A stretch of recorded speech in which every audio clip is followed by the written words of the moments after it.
aparecer porque a verdade brota, não tem dúvida nenhuma, do que nós ficarmos aceitando teorias estranhas, né? Que às vezes surgem no movimento espírita.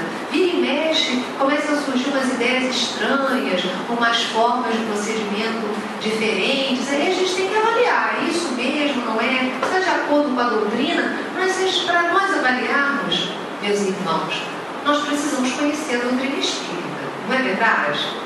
Porque senão nós não temos parâmetros, nós não temos um fio de prumo. Como é que nós vamos dizer se aquilo é doutrina espírita mesmo se nós não conhecemos? Então vamos lá pegar livros que são importantes de serem inclusive relidos, livros finos do início, né? O Principiante Espírita, o que é o Espiritismo, no qual Kardec coloca num resumo fantástico as bases da doutrina espírita. Vamos pegar o Livro dos Espíritos, ler umas 2 ou 3 perguntas por dia, já basta, e a gente vai lendo, vai bebendo, vai construindo esse arcabouço dentro de nós. E aí quando a gente pega uma mensagem psicografada que esteja de acordo com a gente, não, isso aí realmente tem a ver com a doutrina espírita. Mas também quando a gente pega algo escrito ou falado, enfim, que esteja em desacordo, a gente já sente dentro de nós, olha, peraí, isso aí tá estranho, né? Então a gente precisa ter assim um envolvimento com o conteúdo trazido por Allan Kardec. E agora eu não falo mais obras básicas, não sei se vocês perceberam, eu só estou falando obras fundamentais. Um companheiro nosso disse que estava numa livraria espírita, na casa espírita, e aí entrou uma moça nova, querendo conhecer a doutrina espírita. Aí chegando lá, o companheiro da livraria disse assim: minha irmã, olha só, nós temos aqui a obra básica de Allan Kardec. Ela disse: olha, básico não, é uma coisa mais aprofundada, esse negócio de básico, porque antigamente obra básica tinha outro sentido, né? Hoje em dia, na nossa cultura, as pessoas criaram a palavra básico, já tem uma outra conotação. O preto basiquinho, a roupa básica, né? É aquela coisa simples, né? Então agora eu estou falando fundamental, porque tem a ver com a ideia inicial, né? Aquelas obras que são fundamentais para nós conhecermos a doutrina espírita, né? Vamos lá. André Luiz diz o seguinte: mediunidade constitui meio de comunicação. E o próprio Jesus nos afirma: eu sou porta. Se alguém entrar por mim, será salvo, e entrará, sairá e achará pastagens. Sem o Cristo, a mediunidade é simples meio de comunicação, mera possibilidade de informação, como tantas outras, da qual poderão assenhorear-se também os interessados em perturbações, multiplicando presas infelizes. Daí a importância do conhecimento da doutrina espírita e do conhecimento do Evangelho de Jesus, renascido na doutrina dos Espíritos, porque ele dá um norte ético à nossa mediunidade. Isso é muito importante. Allan Kardec, lá no Livro dos Médiuns, no capítulo 14, eu vou pedir para vocês, quem está anotando, anotar aí, capítulo 14, para a gente procurar esse capítulo amanhã e já começar dando uma lida nesse capítulo, que é sempre bom rever esse capítulo 14 do Livro dos Médiuns. Aquele que sente, num grau qualquer, a influência dos espíritos é por esse fato médium. Essa faculdade é inerente ao homem. Não constitui, portanto, um privilégio exclusivo. Pode, pois, dizer-se que todos são, mais ou menos, médiuns. Todavia, usualmente, assim só se qualificam aqueles em quem a faculdade mediúnica se mostra bem caracterizada. Então isso está lá no item 159, a fala de Allan Kardec definindo a mediunidade, que é a influência dos espíritos, aquele que sente e que pode ser um canal de manifestação dessas orientações, dessas comunicações para as pessoas. Por isso, meus irmãos, é que nós não podemos afirmar que os animais são médiums. Aí você vai dizer: mas Yasmin, os animais veem os espíritos. E veem. Quem convive com o bicho sabe que os animais,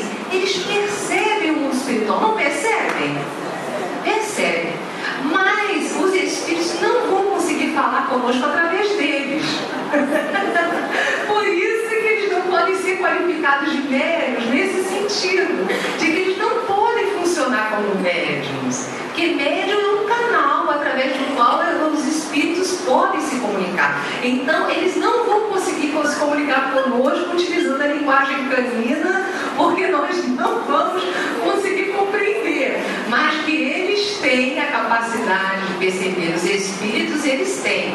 Kardec comenta, essa não é uma fala minha, ele comenta lá no Livro dos Médiuns. Ele faz inclusive uma pergunta a respeito disso, né?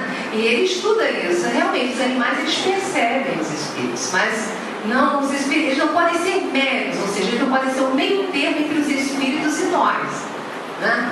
Vamos lá, tudo bem? Vamos continuar? André Luiz, nos Missionários da Luz, ele diz o seguinte também sobre os médiuns, indicando o médium, prosseguiu o orientador: este irmão não é um simples aparelho, é um espírito que deve ser tão livre quanto o nosso, e que, a fim de se prestar a intercâmbio desejado, precisa renunciar a si mesmo com abnegação e humildade. Primeiros fatores na obtenção de acesso à permuta com as regiões mais elevadas. Necessita calar para que os outros falem, dar de si próprio para que os outros recebam. Em suma, deve servir de ponte onde se encontrem interesses diferentes. Então, meus irmãos, olha só, abnegação e humildade. Humildade. Eu sempre procurei entender essa palavra. Humildade, pelo que eu consegui compreender, vem esse termo de uma palavra chamada humus, que remonta lá no Antigo Egito. O Egito é cortado basicamente por um rio, chamado o Rio Nilo. E é um período do ano que o Rio Nilo transborda, as suas margens se alargam. E em outro período, as margens se recolhem. Aquela faixa de terra que ficou com a água do Rio Nilo, ela tem humus, ficava com uma substância chamada humus. E tudo aquilo que era plantado ali dava. E frutificava. E as plantas cresciam de uma forma incrível.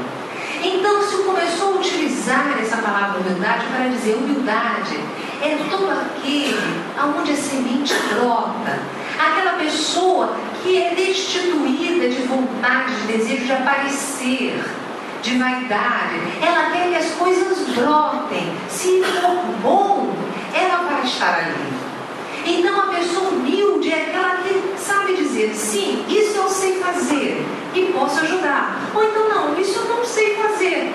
Ela não tem aquela vaidade ou aquele sentimento ruim de: ai, droga, eu queria saber para poder aparecer, eu queria fazer para poder mandar. Ela é destituída desse desejo de mando, desejo de ser obedecido, desejo de aparecer. Ela não tem esses traços do ego, que são traços doentios e que isso é natural nós termos. Traços de vaidade, traços de orgulho, traços de egoísmo. Mas o humilde é aquele que percebe isso. Isso é essa minha ação, eu estou me sentindo mal, por quê? E aí ele começa a se observar: não, isso aí não é humilde, eu quero trabalhar em prol do bem, mesmo que eu não apareça, eu não preciso ficar aparecendo. O que vai me trazer essa questão do aparecer? Né? Então é aquela pessoa que começa a raciocinar em termos disso. E a abnegação é devotamento. Aquela pessoa que é humilde é aquela que não tem esses valores da vaidade, do egoísmo, do desejo de aparecer, e ela é abnegada, ou seja, ela deseja ajudar para que o todo caminhe bem. Então, o médium, ele precisa ter essas características. Ele precisa desejar não aparecer ele próprio, mas ser um canal através do qual o Cristo e a sua doutrina apareça. Que ele seja aquele servidor que, aonde esteja, as pessoas sintam aquele halo do Cristo, Esse é o médium educado, que abraça a mediunidade com pessoas. Agora, é interessante nós notarmos que existem diferenças entre fenômeno anímico e fenômeno mediúnico. Uma vez eu assisti um programa de TV e a pessoa estava dizendo assim, o entrevistador, vê se você consegue, falando com um médium, vê se você consegue ler o meu pensamento. Aí o médium disse, eu não sou telepata, eu sou médium, é diferente. E aí nós percebemos a grande dificuldade que as pessoas que não lidam com a mediunidade têm entre discernir entre um tipo de fenômeno e um outro tipo de fenômeno. Então vamos conversar a respeito. O fenômeno mediúnico é produzido por um espírito, ou seja, para que haja um fenômeno mediúnico, há a presença de um espírito que envolve o médium com as emanações do seu próprio perispírito, havendo a necessidade de ter uma espécie de sintonia vibracional entre o espírito que se comunica e os fluidos do espírito encarnado. Por isso não basta ter um espírito e um médium.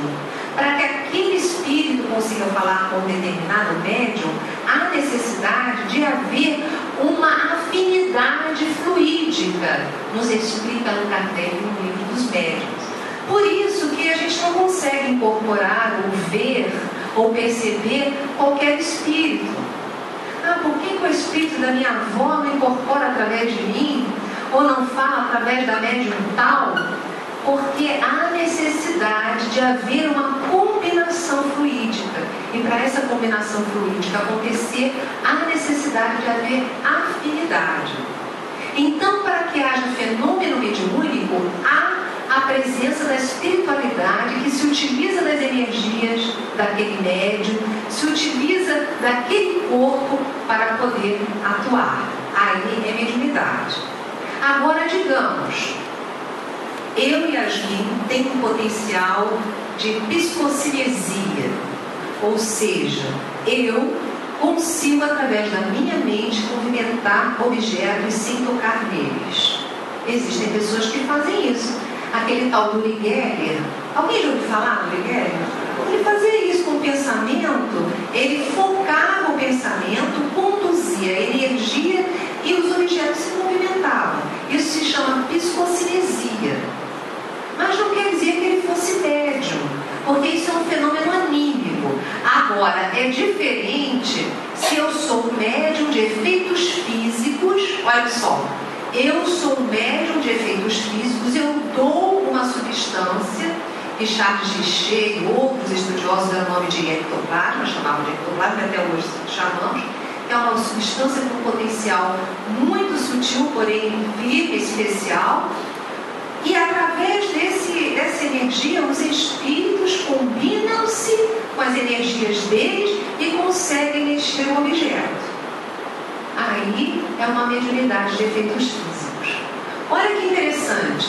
Como é que a gente vai definir se o que aconteceu é um fenômeno anímico, sou eu que tenho poder de psicocinesia, ou se é um fenômeno mediúnico, ou seja, eu dou o ectoplasma numa quantidade suficiente para os espíritos movimentarem os objetos. Aí é difícil.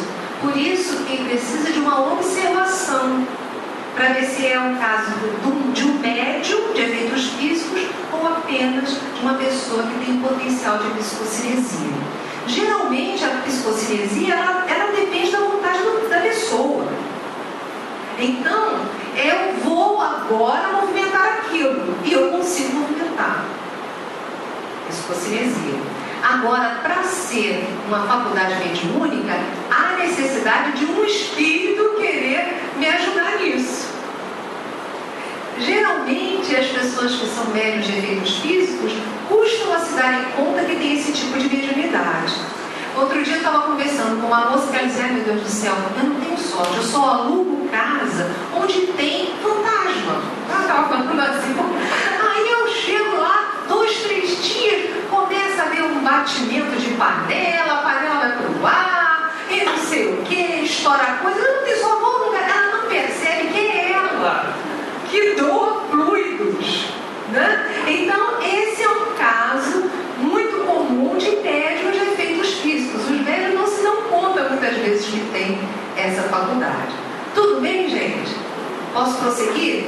Então, olha só, o fenômeno anímico ele é produzido pelo espírito encarnado, com suas próprias faculdades espirituais, ou seja, a telepatia. Sou eu.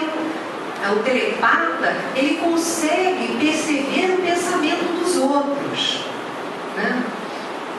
A clarividência e a clareaudiência, ou seja, a pessoa consegue perceber com nitidez o que está acontecendo a quilômetros de distância. Existem médiuns que têm esse potencial também, mas é uma potência anímica, ou seja, da própria pessoa, que geralmente é a base para uma manifestação espiritual. Geralmente, quem tem esses potenciais anímicos muito ativados são médiuns também. A faculdade mediúnica, ela está anexada aos potenciais anímicos. Então, tem pessoas que veem através dos corpos, né? Tem aqui uma parede, a pessoa consegue ver além daquela parede. Existem muitos casos estudados por Allan Kardec, inclusive na Revista Espírita. Gente, eu não sei se eu estou me fazendo entender. Eu estou conseguindo me fazer entender? Então tá. Então vamos caminhar. Podemos isolar o animismo da mediunidade no fenômeno mediúnico? Não, porque geralmente quem tem mediunidade tem um potencial anímico muito exacerbado. Então a gente geralmente não sabe onde termina o potencial anímico e onde começa a mediunidade do sujeito, tá? Eu vou até fazer uma experiência com vocês. Vocês topam? Vamos lá? Olha só, nós todos temos muita energia que exala de nós. Os médiuns videntes vêm-nos geralmente com uma camada energética em torno de nós.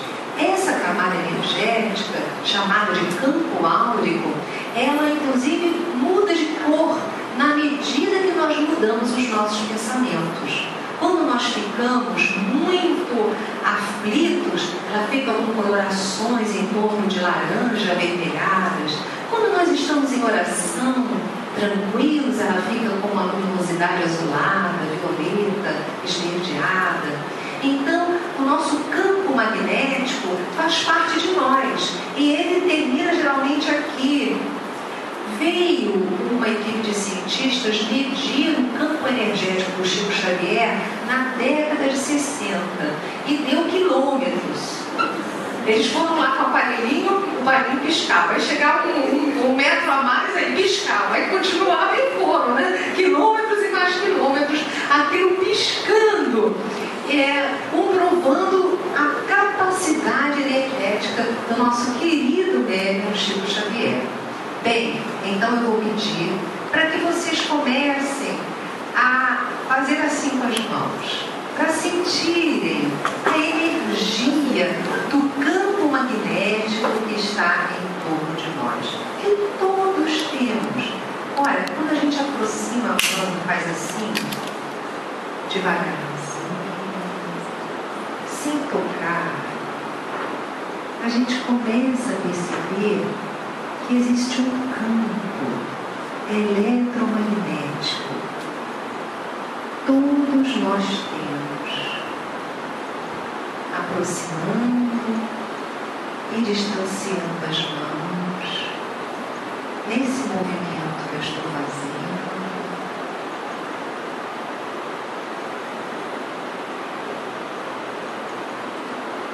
Agora, olhem para mim, para as minhas mãos, façam esse movimento.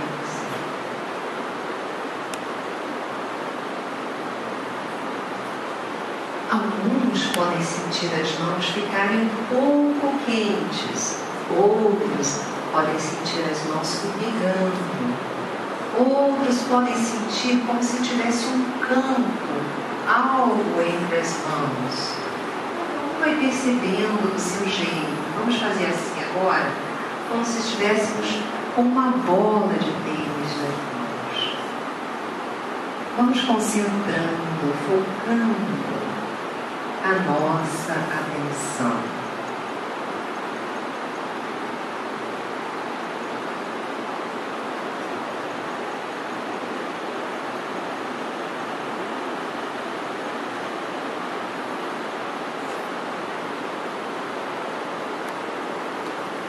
Muito bem. Quem conseguiu perceber alguma coisa? Levanta o dedo. Não é? É muito interessante, não é? E olha, quem não conseguiu, não fique triste. Da primeira vez que eu fiz, eu não consegui. Porque o nosso cérebro, as células que captam as percepções de tato, elas estão muito habituadas a captar apenas informações muito físicas. Esses fluidos mais tênues, as nossas células cerebrais não estão habituadas a levar em consideração. Por isso que com o tempo, à medida que nós vamos lendo, orando, estudando, as nossas células do cérebro vão ficando com capacidades de maior refinamento de percepção. Então não tem problema, mas aconteceu, viu? De todo mundo ter essa energia entre as mãos mais acentuada pelos movimentos das mãos que fizemos. Isso é um potencial anímico. Todos temos, não precisa ser médium para ter essa energia. Faz parte do nosso corpo. Então esse é um fenômeno anímico. Vamos lá? Kardec, no Livro dos Médiuns, capítulo 20, gente, um capítulo também, todos os capítulos são formidáveis, mas tem uns que vira e mexe a gente tem que ficar relendo, para lembrar, para estudar.